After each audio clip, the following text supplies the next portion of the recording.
राष्ट्रवादी Congress party की meeting हुई।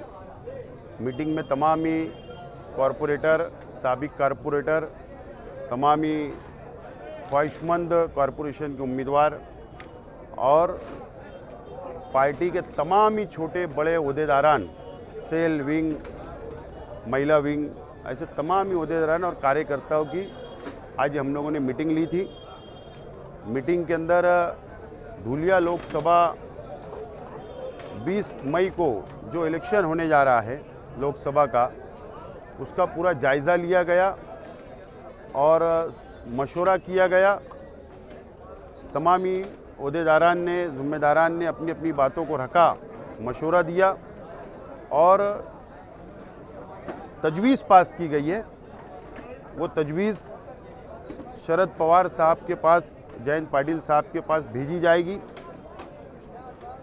एक राय से ये बात तय हुई है, मालेगांव सेंट्रल असेंबली हल्का हो या बाह्य असेंबली हल्का हो, जहाँ जहाँ भी हमारी अपनी पार्टी के कॉरपोरेटर चुनकर आए थे, जो आज भी हमारे साथ है, कल भी हमारे साथ थे,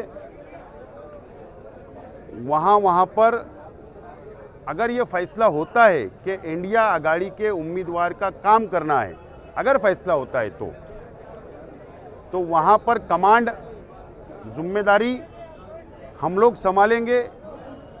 और अगर एमआईएम का उम्मीदवार यहाँ से पार्लियामेंट का इलेक्शन लड़ता है, चाहे वो कोई भी लड़े, वहाँ पर जहाँ सेकंड नंबर पर जो आज हमारे साथ हमारे हारे हुए उम्मीदवार है, वहाँ पर भी लीड, वहाँ भी जिम्मेदारियाँ हम निभाएंगे। इस तरीके की तजवीज़ पास की गई। ये शरायत ऊपर भेजी जाएगी, नंबर 1। नंबर 2, वर्करों की और जिम्मेदारान की ये राय आई है कि पार्लियामेंट का सीट जो है कांग्रेस पार्टी को छूट चुकी है, ऐसा समझ में आ रहा है। तो इस अगर काम हमको पार्लियामेंट में कांग्रेस के उम्मीदवार को करना ही है, तो 6 महीने के बाद असेंबली का चुनाव है, तो क्यों ना शरद पवार साहब और जयंत पाटिल साहब से ये बात उनके पास तजवीज़ भेजी जाए कि कांग्रेस पार्टी से आप ऊपर के लेवल के ऊपर ये बात तय कर ले कि आइंदा असेंबली की सीट शरद पवार राष्ट्रवादी कांग्रेस पार्टी की होगी, वो तय कर ले और हम लोगों को यकीन दिला दे।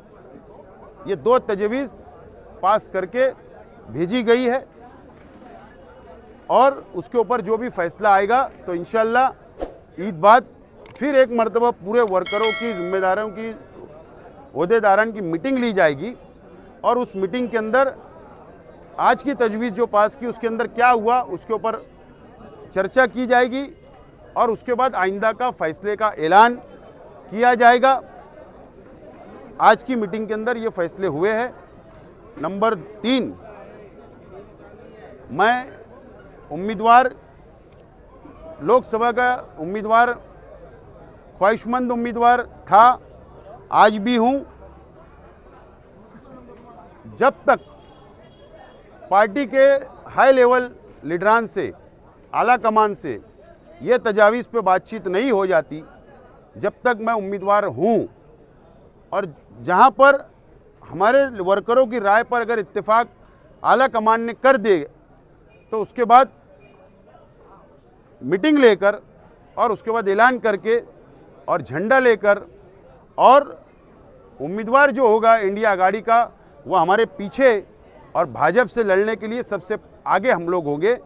इंशाल्लाह ईद के बाद फिर एक मीटिंग बुलाकर इस बात का ऐलान किया जाएगा। कांग्रेस पार्टी के साथ मिलकर काम करेंगे कि अपना अलग-अलग काम करेंगे? आप हमारी बात ही नहीं सुने आपने।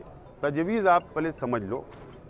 तजवीज़ ये है कि हम लोग हमारे बलबूते पर टीम वर्क, कमांड हर वार्ड के अंदर हमारे अपने पास होगी। जहाँ हमारे वर्कर है, जहाँ हमारे एक्स कॉरपोरेटर है, जहाँ हमारे कॉरपोरेटर है, जहाँ हम 2 नंबर पे थे, जहाँ जहाँ भी होंगे वहाँ पर लीड हम करेंगे। हम मेहमान हैं, मेज़बान नहीं है।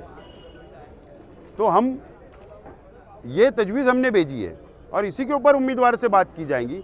और आप जानते हैं, अगर मान लीजिए कि एमआईएम को उम्मीदवार मैदान में आ गया तो शहर जानता है, आप जानते हैं कि ताकत भाजपा से लड़ने की शहर में किसके पास होगी, ये आप लोग समझ सकते हैं। काम करेंगे।